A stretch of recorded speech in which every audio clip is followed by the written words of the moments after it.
نحمده ونصلي على رسوله الكريم اما بعد فاعوذ بالله من الشيطان الرجيم بسم الله الرحمن الرحيم رب اشرح لي صدري ويسر لي امري واحلل عقدة من لساني يفقهوا قولي۔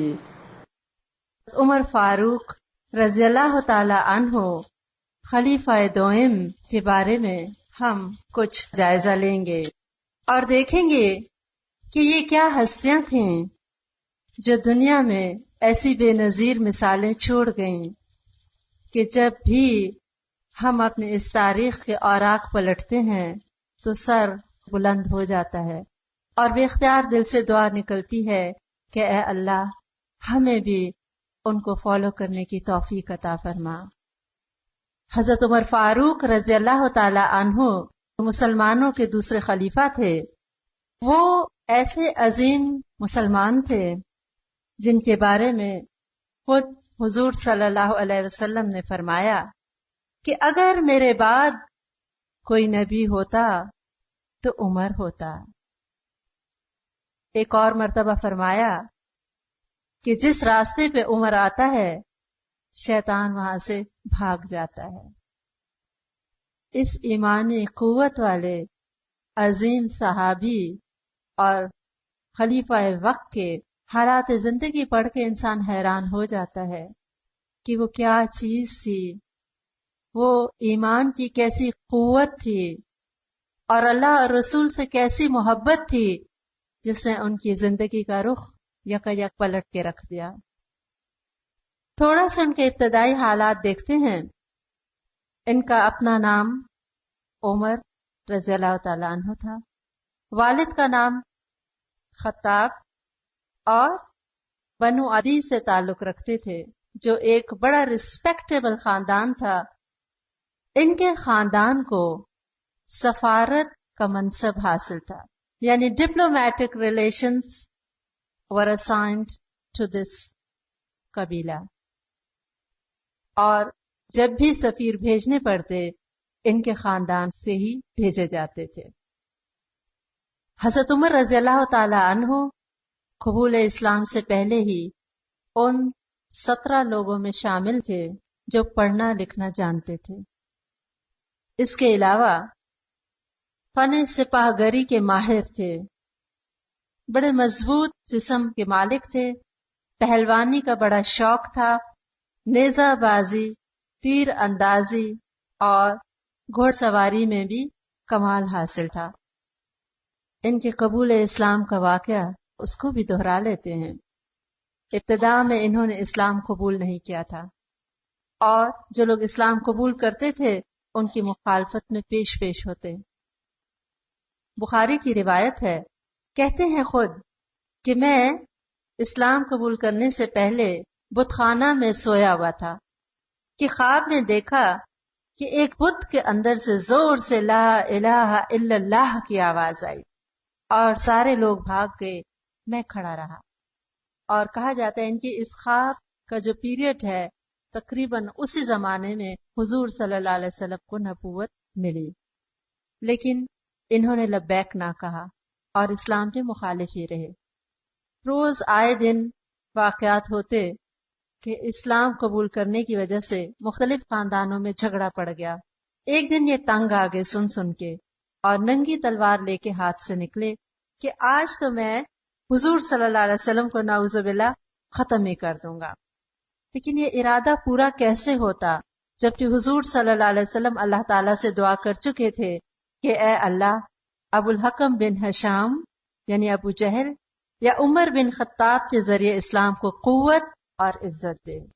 اور یہ آنر حضرت عمر رضی اللہ تعالیٰ عنہ کے نصیب میں آیا کہ ان کی یہ دعا حضرت عمر رضی اللہ تعالیٰ عنہ کے حق میں قبول ہوئی۔ گھر سے تو چلے تھے تلوار لے کے کہ حضور صلی اللہ علیہ وسلم کا نعوذ باللہ کام تمام کرتا ہوں۔ راستے میں نعیم بن عبداللہ رضی اللہ تعالیٰ عنہ ملے، کہنے لگے عمر کیا ارادہ ہے؟ کہنے لگے آج تو میں اس کو قتل ہی کر دینا چاہتا ہوں جس نے قریش میں یہ پھوٹ ڈال دی ہے، ہمارے دین کو غلط کہا اور ہمارے بتوں کی برائی کی ہے۔ انہوں نے کہا پہلے اپنے گھر والوں کی تو خبر لو، تمہارے بہن اور بہنوئی بھی اسلام قبول کر چکے ہیں۔ اسی حالت میں اپنی بہن فاطمہ رضی اللہ تعالیٰ عنہ کے گھر کی طرف پلٹے، تلوار ہاتھ میں ہے اور سخت غصے کا عالم ہے۔ بہن کے گھر کے پاس پہنچے تو اندر ان کی بہن اور بہنوئی ایک صحابی کے ساتھ قرآن پاک پڑھ رہے تھے۔ جب انہوں نے قرآن کی آواز سنی ٹھٹک گئے، اور بہن کو جب ان کی آہٹ محسوس ہوئی تو انہوں نے جلدی سے اوراق چھپا دیے۔ انہوں نے آ کے کہا کہ سنا ہے تم لوگ اپنے دین سے پھر گئے ہو۔ جب بہن اور بہنوئی نے کہا کہ ہاں ہم نے اسلام قبول کر لیا ہے، تو بہنوئی کو اتنا مارا کہ بالآخر ان کی بہن کو درمیان میں آنا پڑا، اور اپنے شوہر کو بچاتے بچاتے وہ خود لہو لہان ہو گئیں۔ جب بہن کا خون دیکھا تو دل نرم ہوا اور کہنے لگے اچھا لاؤ میں بھی دیکھوں تم کیا پڑھ رہی تھی۔ انہوں نے کہا اس کو تو صرف پاک لوگ ہاتھ لگا سکتے ہیں۔ لہذا روایت ہے کہ انہوں نے غسل کیا، اور سورہ طٰہٰ کے بارے میں کہا جاتا ہے کہ یہی سورت تھی جو کہ ان کی بہن نے کھول کے دی اور انہوں نے پڑھی، اور سورہ طٰہٰ جب پڑھی تو کہا واہ کیا کلام ہے، اور اسی حالت میں چل پڑے کہ میں ایمان لاتا ہوں۔ صحابہ کرام نے جب ان کو آتے دیکھا کہ ہاتھ میں ننگی تلوار ہے تو گھبرا اٹھے، لیکن آپ صلی اللہ علیہ وسلم نے فرمایا آنے دو۔ آگے بڑھے اور اسلام قبول کر لیا۔ مسلمانوں نے اتنی بلند آواز سے کلمہ بلند کیا کہ مکہ کی ساری پہاڑیاں گونج اٹھیں، اور واقعی ان کے ذریعے اللہ تعالیٰ نے اسلام کو قوت بخشی، اور پہلی مرتبہ مسلمانوں نے علل اعلان ان کے ساتھ مل کے نماز ادا کی۔ قبول اسلام سے پہلے بھی ان کے بارے میں واقعہ ہے کہ یہ خانہ کعبہ گئے اور حضور صلی اللہ علیہ وسلم وہاں نماز پڑھ رہے تھے، بلند آواز سے سورہ الحاقہ کی تلاوت فرما رہے تھے۔ یہ کہتے ہیں کہ میں خاموشی سے سننے لگا، اور جب میں نے سورہ الحاقہ سنی تو میں نے کہا دل میں کہ یہ تو ویسا ہی کلام ہے جیسے عرب شاعر پڑھتے ہیں۔ تو فوراً حضور صلی اللہ علیہ وسلم نے سورہ الحاقہ کی یہ آیت تلاوت فرمائی، اِنَّهُ لَقَوْلُ رَسُولٍ كَرِيمٍ وَمَا هُوَ بِقَوْلِ شَاعِرٍ قَلِيلًا مَا تُؤْمِنُونَ۔ یہ کسی شاعر کا کلام نہیں ہے، کتنا کم تم ایمان لاتے ہو۔ کہتے ہیں میں نے دل میں سوچا یہ تو پھر کوئی کاہن ہے۔ آپ صلی اللہ علیہ وسلم نے تلاوت فرمائی وَلَا بِقَوْلِ كَاهِنٍ قَلِيلًا مَا تَذَكَّرُونَ۔ یہ کسی کاہن کا قول نہیں، کتنا کم تم نصیحت پکڑتے ہو۔ تنزیل من رب العالمین، یہ تو رب العالمین کی طرف سے نازل کردہ ہے۔ یہ کہتے ہیں میرے دل میں ایمان بیٹھ گیا، لیکن پھر جب نکلے اور قریش کی مخالفانہ باتیں سنی تو وہ جو حق کی ایک تڑپ اٹھی تھی وہ دوبارہ دب گئی، لیکن اللہ تعالیٰ نے ان کو بالآخر حق کی طرف گائیڈ کر دیا۔ اور یہ کریڈٹ اس بہن کو جاتا ہے جس نے سوز کے ساتھ قرآن پڑھا، اس محبت کے ساتھ پڑھا کہ باہر جب بھائی نے آواز سنی تو اس کی تقدیر بدل گئی۔ تو ایک عورت کے سوز کے ساتھ قرآن پڑھنے نے عمر کی تقدیر بدل دی، اور عمر نے امت مسلمہ کی تقدیر بدل دی۔ حضرت عمر رضی اللہ تعالیٰ عنہ کی بہادری، جرت اور دلیری کا یہ عالم تھا کہ جب ہجرت کے وقت مسلمان چھپ چھپ کے جا رہے تھے، انہوں نے علل اعلان خانہ کعبہ میں طواف کیا اور بلند آواز سے پکار کے کہا کہ میں جانا چاہتا ہوں۔ اگر کسی کی جرت ہے اور اگر کوئی چاہتا ہے کہ اس کی ماں اس پہ روئے تو اسے چاہیے کہ آ کے میرے ساتھ مقابلہ کرے اور مجھے روک کے دکھائے۔ ہی چیلنجڈ، کسی میں ہمت نہ ہوئی اس چیلنج کو قبول کرنے کی، اور یہ علل اعلان ہجرت کر کے مدینہ منورہ روانہ ہو گئے۔ اور بعد میں حضرت ابوبکر رضی اللہ تعالیٰ عنہ پہ رشک کرتے تھے اور کہتے تھے کاش ابوبکر میری ساری عمر کی نیکیاں لے لیں اور مجھے غار کی وہ ایک رات دے دیں جو انہوں نے ہجرت کے دوران حضور صلی اللہ علیہ وسلم کے ساتھ بسر کی تھی۔ آپ بہت زیادہ فہم و فراست کے مالک اور صاحب رائے تھے، اور اکثر ان کی رائے کو اللہ تعالیٰ کی طرف سے تائید حاصل ہوئی۔ بدر کے مقام میں جیسے کہ آپ جانتے ہیں جب قیدی گرفتار ہوئے تو یہ مسئلہ اٹھا کہ ان قیدیوں کے ساتھ کیا سلوک کیا جائے۔ حضرت بکر رضی اللہ تعالیٰ عنہ کی رائے تھی کہ فدیہ لے کے ان کو چھوڑ دیا جائے، لیکن حضرت عمر رضی اللہ تعالیٰ عنہ نے فرمایا کہ ان سب کو قتل کر دینا چاہیے، اور اس طرح کہ جس کا جو رشتہ دار ہے وہ خود اپنے ہاتھ سے اپنے کافر رشتہ دار کو قتل کرے، کیونکہ ایمان کی قوت تھی نا، باقی سب چیزیں سیکنڈری ہو گئی تھیں، اور ایمان کے لیے پھر ہر قربانی دینے کو تیار تھے، اور ان کی رائے کو تائید حاصل ہوئی اور یہ آیت نازل ہوئی، ما کان لنبی ان یکون لہ اسرا حتی یسخن فی الارض، نہیں ہے کسی نبی کے لیے جائز کہ اس کے لیے قیدی ہوں یہاں تک کہ وہ زمین میں خوب خون ریزی کر چکے، یعنی پرائیورٹی کیا ہونی چاہیے کہ انہیں قتل کر دیا جائے، اور پھر چونکہ فدیہ لینے کے لیے پہلے آیت اتر چکی تھی کہ مسلمانوں کے لیے حلال ہے، لہذا فدیہ ہی لیا گیا، لیکن ان کی رائے کو اللہ تعالیٰ کی طرف سے تائید حاصل ہوئی۔ اسی طرح امہات المومنین جب باہر نکلتی ہیں اپنے کسی کام سے تو انہوں نے خواہش کی کہ یا رسول اللہ صلی اللہ علیہ وسلم کتنا اچھا ہو کہ آپ کی خواتین پردے میں ہوں، اور حجاب کی آیات نازل ہوئیں۔ مقام ابراہیم کے بارے میں ان کی رائے تھی کہ کیا اچھا ہو کہ ہم اس جگہ کو نماز کی جگہ بنا لیں، یہ آیت نازل ہوئی، اتخذوا من مقام ابراہیم مصلی، مقام ابراہیم کو نماز کی جگہ بنا لو، اور دنیا بھر کے مسلمان وہاں پہ طواف کے بعد 2 نفل ضرور ادا کرتے ہیں۔ وہ غصہ جو اسلام سے پہلے ایک نیگیٹو انداز رکھتا تھا، اسلام لانے کے بعد پازیٹیو سانچے میں ڈھل گیا، اور وہی غصہ دینی حمیت میں آ گیا۔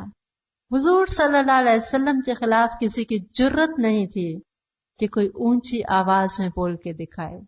کئی واقعات ایسے ہیں جب کبھی کسی نے آ کے گستاخی کرنی چاہی تو فرمایا آپ حکم دیجئے یا رسول اللہ صلی اللہ علیہ وسلم، میں اس کا سر قلم کر دوں۔ لیکن آپ دیکھیں کہ ادب وہاں پہ بھی ہے، پہلے اجازت چاہتے ہیں، اور یہ قتل کس کے لیے کر رہے ہیں کہ رسول کی شان میں گستاخ کو زندہ ہی نہیں رہنا چاہیے۔ یہ ہے دینی حمیت، اپنی ذات کے لیے کوئی غصہ نہیں ہے، لیکن اللہ اور اس کے رسول کے لیے چٹان کی طرح سخت۔ حضور صلی اللہ علیہ وسلم سے محبت کا یہ عالم کہ جب انتقال کی خبر ہوئی تو ننگی تلوار لے کے کھڑے ہو گئے مسجد نبوی میں، کہ جس نے کہا کہ آپ صلی اللہ علیہ وسلم انتقال کر گئے ہیں میں اس کو سر قلم کر دوں گا، اور کسی کی ہمت نہ ہوتی تھی کہ ان کے قریب آئے، اور رعب اور دبدبا ایسا تھا کہ بدر کے موقع میں جب یہ تمام کفار اور قریش امڑ آئے مسلمانوں کے خلاف، ان کے قبیلہ عدی سے کسی نے بدر کے مقام پہ آ کے لڑنے کی جرت نہیں کی۔ مزاج کی سختی اسلام لانے کے بعد نرمی میں بدل گئی، اور خلافت کے بعد تو بالکل ہی ریشم کی طرح نرم۔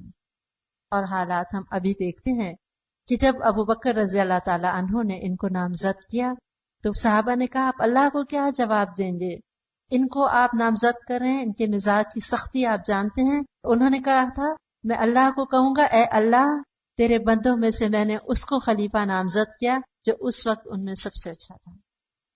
حضرت عمر رضی اللہ تعالیٰ عنہ نے خلافت سنبھالی اور انتہائی مؤثر خطبہ دیا، اور کہا جاتا ہے خطبہ دینے کے لیے جب منبر پہ چڑھے تو چونکہ حضور صلی اللہ علیہ وسلم پہلے زینے پہ خطبہ دیا کرتے تھے تو حضرت ابوبکر رضی اللہ تعالیٰ عنہ جب خلیفہ بنے تو ادب سے دوسرے زینے پہ کھڑے ہو کے خطبہ دیتے تھے، لہٰذا انہوں نے اپنے لیے تیسرا زینہ سلیکٹ کیا۔ خطبہ بہت طویل ہے، اس کے چند ایک جملے آپ کو سنا دیتی ہوں۔ خطبہ میں یہ کہا لوگو اب تمہارے معاملات کی ذمہ داری میرے شانوں پہ رکھ دی گئی ہے، دراصل یہ میری تمہارے ذریعے اور تمہاری میرے ذریعے سے آزمائش ہے۔ تمہیں معلوم ہونا چاہیے کہ میری سختی اب نرمی میں بدل گئی ہے، لیکن ان لوگوں کے لیے بدستور قائم ہے جو مسلمانوں پہ ظلم اور زیادتی کرتے ہیں، رہے وہ لوگ جو امن اور سلامتی سے رہیں اور جرت ایمانی رکھتے ہیں تو ان کے لیے میں سب سے زیادہ نرم ہوں۔